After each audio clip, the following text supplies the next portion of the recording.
ఇదే మా ఊరి గుట్టపై ఉన్నటువంటి చారిత్రాత్మకమైన గుడి. ఈ వీడియోను ఖచ్చితంగా చివరి వరకు చూడండి. మీకు ఒక అద్భుతమైన దృశ్యాన్ని చూపిస్తాను. మాట ఇస్తున్నా, ఖచ్చితంగా మీకు ఒక అద్భుతాన్ని చూపించే బాధ్యత నాది. మరి ఇలానే మనం ముందుకెళ్తూ గుట్టపైకి వెళ్తూ మనం మాట్లాడుకుందాం. మరి ఈ గుట్టపైన నిర్మించినటువంటి చారిత్రాత్మకమైన కట్టడం 12వ శతాబ్దంలో కాకతీయులు నిర్మించినటువంటి గుడిగా చెప్పుకోవచ్చు. ఇది ఒకటే గుడి కాదు, మా ఊళ్ళో ఇంకా చాలా గుళ్ళు నిర్మించారు. ఆ గుళ్ళ గురించి కూడా ఖచ్చితంగా మరొక వీడియోలో మనం మాట్లాడుకుందాం. ఒకసారి మనం ఈ గుడిని అబ్జర్వ్ చేస్తే అచ్చం 1000 స్తంభాల గుడిలా ఉంది కదా. ఆ 1000 స్తంభాల గుడిలాగానే ఉండడమే కాదు, ఆ 1000 స్తంభాల గుడినే మా ఊరిలో నిర్మించాలనే ప్రణాళిక కాకతీయులు చేశారనేది చరిత్రలో ఉంది. కానీ అప్పుడు జరిగిన విషయం ఏంటో మనకు తెలియదు. కానీ మొత్తానికి ఆ 1000 స్తంభాల గుడిని వరంగల్ నగరానికి మార్చడం జరిగింది. ఇప్పుడు మా ఊళ్ళో వారు కట్టినటువంటి కట్టడాలు, వారు వదిలి వెళ్ళినటువంటి శిల్ప సంపద ఇప్పటికీ మాకు అడుగడుగున కనిపిస్తూనే ఉంటుంది మనందరికీ. మరి ఈ రాతి శిల్పాలను, ఈ రాతి కట్టడాలను ఒకసారి చూసుకుంటూ మనం ముందుకెళ్దాం. మరి అప్పట్లో కాకతీయులు మరి ఇనుగుర్తి గ్రామాన్ని మండల కేంద్రంగా ఏర్పాటు చేసుకొని ఇక్కడ ఎంతో శిల్ప సంపద, ఎన్నో శిల్పాలు చెక్కి, ఎన్నో కట్టడాలు కట్టి నిర్మించినటువంటి నిర్మాణాలు మా ఇనుగుర్తిలో ఎక్కడ చూసినా అడుగడుగున మనకు దర్శనం ఇస్తూనే ఉంటాయి. మనం విజువల్లో చూసుకోవచ్చు. గుట్టపై నుంచి చూస్తే మా ఊరు కొంత భాగం కనిపిస్తూ ఉంది. అదేవిధంగా మరి కాకతీయులు అసలు వారి ప్రణాళిక అసలు ఎట్లా కష్టపడ్డారో వాళ్ళు, గుడి గోపురాన్ని కూడా మనం ఇప్పుడు ముందున్నది చూసుకోవచ్చు. వెనక భాగం నుంచి చూస్తున్నాం మనం. మరి వాళ్ళ ప్రణాళిక ఎంత అద్భుతమైన ప్రణాళికలు చేశారంటే కాకతీయులు నిజంగా అప్పట్లో అంత క్యాలిక్యులేషన్ తోటి ఎట్లా చేసారో తెలియదు. కానీ ఆ గుడి కట్టడాలు, ఆ మెజర్మెంట్స్ కానీ అసలు ఎట్లా చేసేవారో, అసలు అద్భుతమైన టాలెంట్ అది. అసలు ఇప్పుడున్న వాళ్ళకు కూడా అంత టాలెంట్ లేదని, ఇప్పుడున్న ఇంజనీర్లు కూడా రకరకాల చదువులు చదివి కూడా తప్పిదాలు చేస్తూ ఉంటారు. కానీ మరి ఎలాంటి తప్పిదాలు లేకుండా ఇంత అద్భుతమైన నిర్మాణాలు చేసిన ఘనత ఎవరికైనా ఉందంటే అది కాకతీయులకు మాత్రమే ఉందని చెప్పుకోవచ్చు.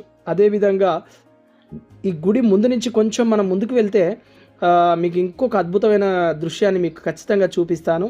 అది కాకతీయులు చేసిన ఘనతే, అది కూడా కాకతీయుల ఖాతాలోనే ఉంది. అదేంటో మీకు ఇప్పుడు ఈ వీడియోలో చూపిస్తాను. మరి మా ఊరిలో శిల్ప సంపద మరియు మిగతా గుళ్ళు, ఆ కట్టడాలు, దానికి సంబంధించినటువంటి చరిత్రకు సంబంధించినటువంటి పూర్తి ఆనవాళ్ళని మీ ముందుకు మరొక వీడియోలో ఖచ్చితంగా తీసుకొస్తానండి. మర్చిపోకుండా మన వీడియోను ఫాలో అవ్వాలి మీరు. మీరు ఇప్పటి వరకు మన వీడియోలోపై చూపిస్తున్నటువంటి ప్రేమ అభిమానానికి స్పెషల్గా థ్యాంక్ యూ వెరీ మచ్. మీరు ఇలానే సపోర్ట్ చేస్తూ ఉంటే మీ ముందుకు ఇంకా మంచి మంచి వీడియోలు తీసుకొస్తాను. ఇప్పుడు మనం గుట్ట పైకి వెళ్తున్నాం. ఇక్కడ నుంచి చూస్తే ఇప్పుడు ప్రకృతి అందాల మధ్యన ఒదిగినటువంటి ఆ గుడి మనకు ఎంత అందంగా, ఎంత సుందరంగా కనిపిస్తుందో చూడొచ్చండి. ఇక్కడికి వచ్చి ఒక్క 10 నిమిషాలు మనం స్టే చేసినా చాలండి. ఎంత ప్రశాంతంగా, పీస్ఫుల్గా ఉంటుంది మైండ్ నిజంగా. ఎందుకంటే ఎటువంటి డిస్టర్బెన్సెస్ ఉండవు. ఈ గుట్ట పైన చాలా ప్రశాంతంగా ఉంది.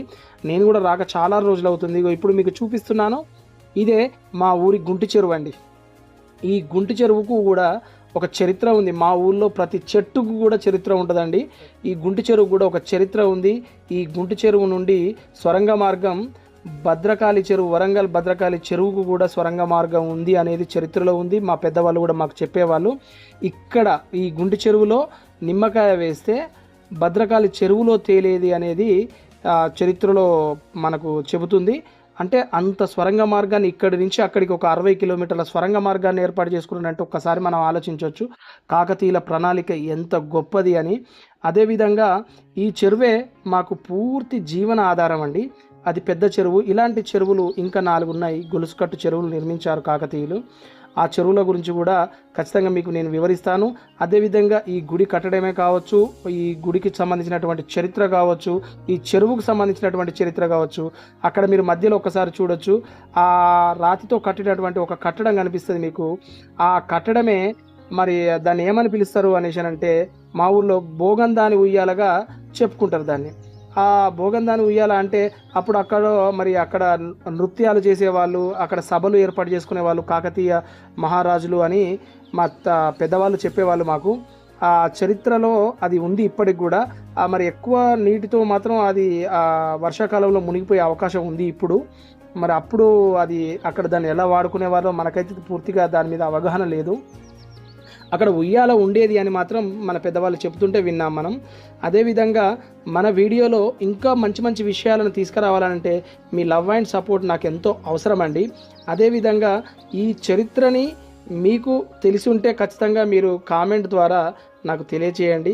ఖచ్చితంగా నేను మరొక వీడియోతో మీ ముందుకు రావడానికి నేను సిద్ధంగా ఉన్నాను. మర్చిపోకుండా మన ఛానల్ని ఫాలో అవుతూ ఉండండి. అదేవిధంగా మన ఛానల్లో వచ్చే ప్రతి వీడియోకు మీరు చూపించే ప్రేమ ఆదరణ నాకెంతో ముఖ్యమండి. మీ అందరికీ నేను ఖచ్చితంగా మాట ఇస్తున్నా, మంచి మంచి వీడియోలతో ముందుకు వస్తాను. మర్చిపోకుండా మన ఛానల్ని సబ్స్క్రైబ్ చేయండి, మర్చిపోకుండా లైక్ చేయండి, షేర్ చేయండి, కామెంట్ చేయడం అస్సలు మర్చిపోవద్దండి. నేను మీతో మీ వెంటనే ఉంటాను. మర్చిపోకుండా మన ఛానల్తో మీరు ఫాలో అవుతూ ఉండాలి. Sign off. నమస్తే.